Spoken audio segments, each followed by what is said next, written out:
اعوذ باللہ من الشیطان الرجیم بسم اللہ الرحمن الرحیم سبح للہ ما فی السماوات وما فی الارض وهو العزیز الحکیم۔ جو کچھ آسمانوں میں ہے اور جو کچھ زمینوں میں، سب اللہ کی پاکی بیان کرتے ہیں، اور وہی بہت عزت والا، بڑی حکمت والا ہے۔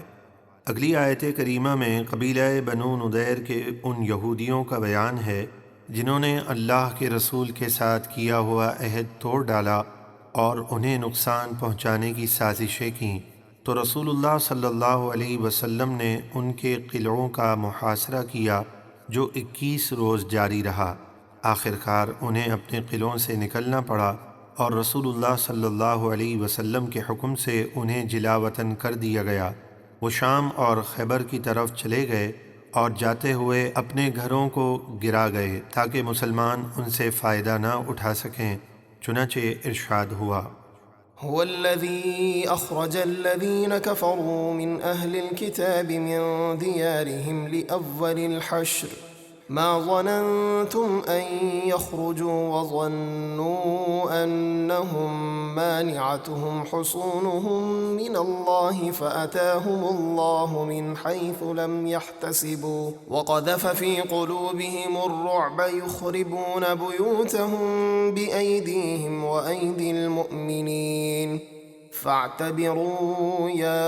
أولي الأبصار۔ وہی اللہ ہے جس نے ان کفار اہل کتاب یعنی بنو نضیر کے یہودیوں کو پہلے حشر یعنی جلا وطن کرنے کے لیے ان کے گھروں سے نکالا۔ اے مسلمانوں، تمہیں ان کے نکلنے کا گمان نہ تھا، اور وہ اس گھمنڈ میں تھے کہ ان کے مضبوط قلعے انہیں اللہ سے بچا لیں گے، تو اللہ کا حکم ان کے پاس وہاں سے آیا جہاں سے انہیں گمان بھی نہ تھا، اور اللہ نے ان کے دلوں میں رعب ڈال دیا۔ وہ اپنے گھروں کو اپنے ہاتھوں سے اور مسلمانوں کے ہاتھوں سے گرا رہے تھے اور انہیں ویران کر رہے تھے۔ تو اے آنکھوں والو، عبرت حاصل کرو۔ ولولا أن كتب الله عليهم الجلاء لعذبهم في الدنيا ولهم في الآخرة عذاب النار ذلك بأنهم شاقوا الله ورسوله ومن يشاق الله فإن الله شديد العقاب۔ اور اگر اللہ نے ان پر جلا وطنی نہ لکھ دی ہوتی تو ضرور دنیا ہی میں انہیں قتل و قید کا عذاب دیتا، اور آخرت میں ان کے لیے آگ کا عذاب ہے۔ یہ عذاب اس لیے کہ انہوں نے اللہ اور اس کے رسول کی مخالفت کی، اور جو کوئی اللہ اور اس کے رسول کی مخالفت کرے تو بے شک اللہ اسے سخت عذاب دینے والا ہے۔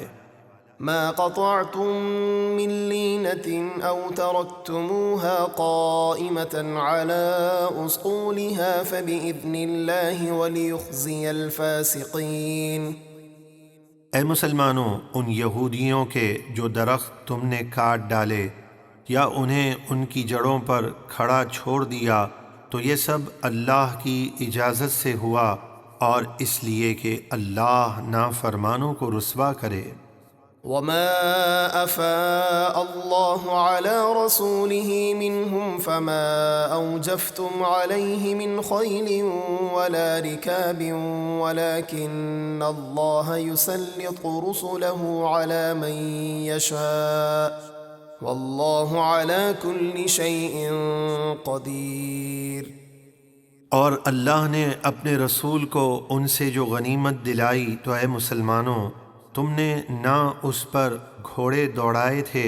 اور نہ اونٹ، یعنی تمہیں ان یہودیوں سے جنگ نہیں کرنی پڑی۔ ہاں، اللہ اپنے رسولوں کو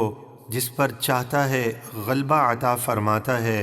اور اللہ ہر چیز پر قادر ہے۔ ما أفاء الله على رسوله من أهل القرى فلله وللرسول ولذي القربى واليتامى والمساكين وابن السبيل كي لا يكون دولة بين الأغنياء منكم وما آتاكم الرسول فخذوه وما نهاكم عنه فانتهوا واتقوا الله ان اللہ شدید العقاب۔ اللہ نے اپنے رسول کو بستیوں والوں سے جو غنیمت دلائی وہ اللہ اور اس کے رسول کی ہے، اور رسول اللہ کے رشتہ داروں کے لیے اور یتیموں اور مسکینوں اور مسافروں کے لیے ہے، تاکہ وہ مال تمہارے مالداروں میں ہی گردش نہ کرتا رہے، اور رسول تم کو جو کچھ عطا فرمائیں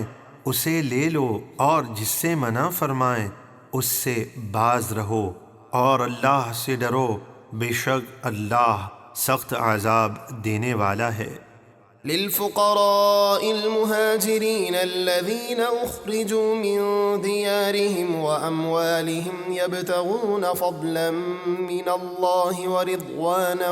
وينصرون الله ورسوله أولئك هم الصادقون۔ یہ مال غنیمت ان فقراء مہاجرین کے لیے بھی ہے جو اپنے گھروں اور اپنے مالوں سے نکال دیے گئے، وہ اللہ کا فضل اور اس کی خوشنودی چاہتے ہیں، اور اللہ کے دین اور اس کے رسول کی مدد کرتے ہیں، وہی سچے ہیں۔ والذين تبوأوا الدار والإيمان من قبلهم يحبون من هاجر إليهم ولا يجدون في صدورهم حاجة مما أوتوا ويؤثرون على أنفسهم ولو كان بهم خصاصة ومن يوق شح نفسه فأولئك هم المفلحون۔ اور وہ انصار صحابہ جنہوں نے ان مہاجرین سے پہلے اس شہر مدینہ اور ایمان کو اپنا گھر بنا لیا، وہ اپنی طرف ہجرت کر کے آنے والوں سے محبت رکھتے ہیں، اور جو مال مہاجرین کو دیا گیا وہ انصار اپنے سینوں میں اس کی کوئی طلب نہیں پاتے، اور انہیں اپنی جانوں پر ترجیح دیتے ہیں اگرچہ انہیں خود شدید محتاجی ہو، اور جو لوگ اپنے نفس کے لالچ سے بچائے گئے تو وہی کامیاب ہیں۔ والذین جاءوا من بعدهم يقولون ربنا اغفر لنا ولإخواننا الذين سبقونا بالإيمان ولا تجعل في قلوبنا غلا للذين آمنوا ربنا إنك رؤوف رحيم۔ اور جو لوگ ان کے بعد آئے وہ اپنے رب سے اس طرح عرض کرتے ہیں، اے ہمارے رب، ہمیں اور ہمارے ان بھائیوں کو بخش دے جو ہم سے پہلے ایمان لائے، اور ہمارے دلوں میں ایمان والوں کی طرف سے کینہ اور دشمنی نہ رکھ، اے ہمارے رب، بے شک تو ہی نہایت مہربان بے حد رحم فرمانے والا ہے۔